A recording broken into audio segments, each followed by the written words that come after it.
Hello everyone, कैसे हो आप सब लोग। आई होप आप सब ठीक हो। आज की वीडियो में हम नेक्स्ट टॉपिक देखेंगे, तो मैं आपको मेरी स्क्रीन पे लेके चलती हूँ। तो ये लास्ट वीडियो में हमने ना क्लासिफिकेशन ऑफ कंप्यूटर पढ़ा था।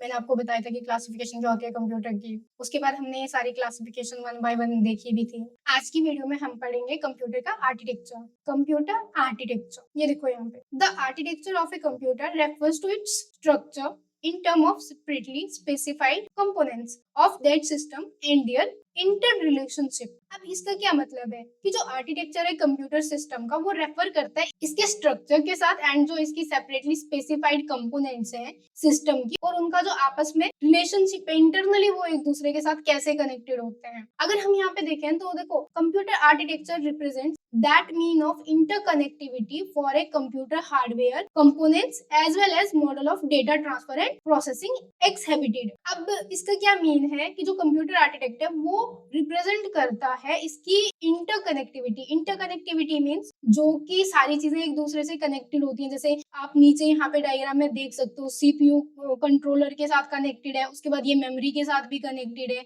देन ये इसके बाद यहाँ पे प्रिंटर के साथ भी कनेक्टेड है। तो वही ये कहना चाह रहा है, यहाँ पे ये प्रिंटर के साथ भी कनेक्टेड है। तो इसी को इंटरकनेक्टिविटी कहते हैं कि ये इंटरनली एक दूसरे के साथ कनेक्टेड रहते हैं। इसमें क्या है कि कंप्यूटर के हार्डवेयर की जो कंपोनेंट्स है as well as mode of data transfer, computer के हार्डवेयर और जो डेटा ट्रांसफर का प्रोसेसिंग और उसकी एग्जिबिटिंग है कि जो कंप्यूटर के हार्डवेयर है एज वेल एज जो मोड है डेटा ट्रांसफर का और प्रोसेसिंग का। उसके बाद यहाँ पे आ जाता है Von Neumann. Purpose his computer architect design and later it was known as Von Neumann architect और स्टोरेज प्रोग्राम आर्किटेक्ट। जो वॉन न्यूमैन था, इसने प्रपोज किया था कंप्यूटर का जो आर्किटेक्ट डिजाइन है, और बाद में इट वाज नोन एज, बाद में इसको किससे बोला गया, वॉन न्यूमैन आर्किटेक्ट या फिर स्टोरेज प्रोग्राम आर्किटेक्ट। अब देखो यहाँ पे मैंने दो इमेजेस लगाई हुई है सो दैट आप इजीली अंडरस्टैंड कर सको। यहाँ पे देखो, ये कॉमन बस आर्किटेक्ट है, ये बस की शेप में आर्किटेक्ट बनाया हुआ है कि ये यहाँ से इनपुट आउटपुट है। देन उसके बाद ये देखो यहाँ पे ये इसकी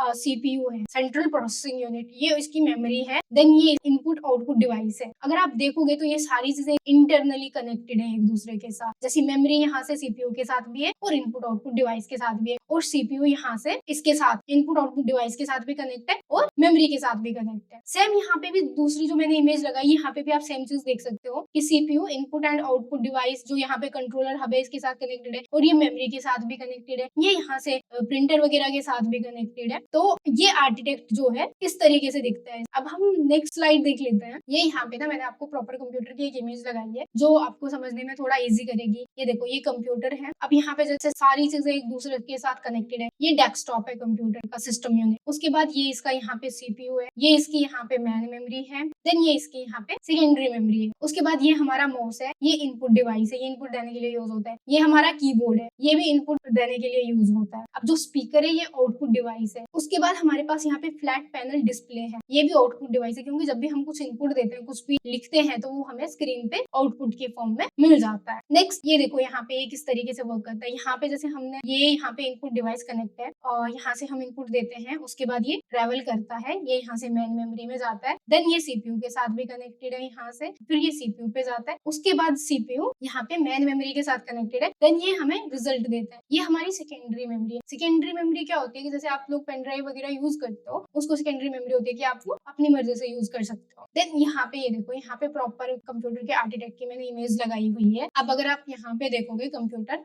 आर्किटेक्चर, तो ये देखो, computer architecture refer to the design and organisation of a computer system including hardware component and their function and how they are interact. इसका क्या मतलब कि जो कंप्यूटर का आर्किटेक्चर है वो रेफर करता है डिजाइन और ऑर्गेनाइजेशन ऑफ कंप्यूटर की, जो इंक्लूडेड हार्डवेयर कंपोनेंट्स हो गए और उसके फंक्शंस हो गए कि वो एक दूसरे के साथ कैसे इंटरकनेक्टेड है, कैसे वर्क करते हैं। तो यहाँ पे देखो प्रॉपर समझाई गई है चीजें। ये देखो, ये मेन मेमोरी हमारी सेकेंडरी मेमोरी के साथ भी कनेक्टेड है और सेकेंडरी मेमोरी मेन मेमोरी के साथ भी कनेक्टेड है। यहाँ पे रजिस्टर्स है, यहाँ पे रजिस्टर्स मेन मेमोरी के साथ भी कनेक्टेड है और मेन मेमोरी यहाँ पे रजिस्टर्स के साथ भी कनेक्टेड है। ये हमारा इनपुट डिवाइस है, हम यहाँ से इनपुट देते हैं, ये मेन मेमोरी में जाता है। उसके बाद ये यहाँ पे स्टोर होता है मेन मेमोरी में। देन उसके बाद यहाँ पे देखो अर्थमेटिक लॉजिकल यूनिट्स है। यहाँ पे अर्थमेटिकल जो लॉजिक यूनिट है ये रजिस्टर्स के साथ कनेक्टेड है और जो रजिस्टर्स हैं वो इसके साथ कनेक्टेड है। उसके बाद यहाँ पे सीपीयू हो गया, कंट्रोल प्रोसेसिंग यूनिट, एंड उसके बाद फिर हमें लास्ट पे आउटपुट मिलता है। तो अगर आप मोस्टली देखोगे ना कि हर एक चीज एक दूसरे के साथ कनेक्टेड है।